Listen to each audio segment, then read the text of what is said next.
PEGI 18.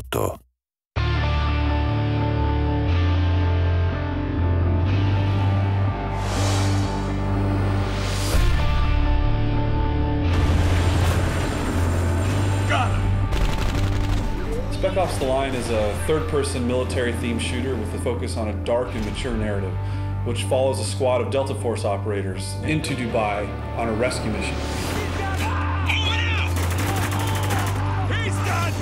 The setting of Dubai really influences the style of combat in Spec Ops: The Line. The unique architecture that's there does some really interesting things with our combat space.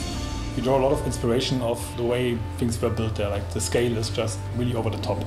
And as an art team, we use that to translate it into our game environment. So all the spacing is bigger, everything is a little bit more grand and spectacular. The city's been covered with millions of tons of sand. It really provides sort of a very new and fresh combat experience. One of the elements that's very interesting is the fact that you're quite often walking on what you perceive to be solid ground, but actually you may be walking on a dune that's covering a 30-story skyscraper. During combat, you have to constantly be thinking about where you're standing and where you're located, and you may even tumble through a skylight in a building into an entombed space that's been covered by sand. Throughout the game, the player encounters opportunities to leverage the power of the sand to help him basically to kill enemies or open new pathways. You basically see sand piled up behind a window, and you shoot the window and sand comes pouring out.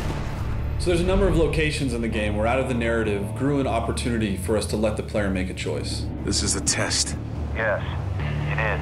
The civilian on the right stole water. A capital offense. The soldier on the left was sent to apprehend him, which he did, killing the man's family in the process. So these are not binary choose A to do the good thing or choose B to do the bad thing types of choices that are presented to the player. When you make a decision in the game, what we wanted to achieve is that you sit there and you really question your own moral and you question your own values. Wow. What happens in Dubai stays in Dubai.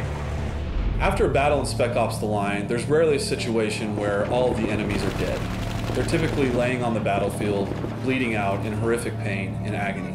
The player can choose to react to that in a number of ways, and one of the ways that he can do that is by utilizing executions and executing those enemies. Since Spec Ops: The Line is a realistic shooter and you're up against humans with guns, it was always very important for us to make sure that there's enough variety in gunplay and in enemy behavior. So we created all those different enemy types to make sure that there's always enough variety and fun to fight those guys. It was too close, Walker! Take this guy out! Is that all of them? I think we're clear. What about the civilians? 33rd get away with any of them? Yeah, they did. The campaign in Spec Ops: The Line is heavily influenced by the people who are left there in Dubai after sandstorms have ravaged the region. This element of survival in a combat scenario permeates into the gameplay itself. Many of the conflicts in the campaign actually have to do with those survivors and these elements of them trying to provide for their families and protect them from the situation that they found themselves in. This element of civilians being found in the middle of combat scenarios adds a lot of tension to the combats in Spec Ops: The Line. The CIA doesn't start when it can't finish. Well, now's the time to prove it, because I'm not telling you shit. No! What the hell?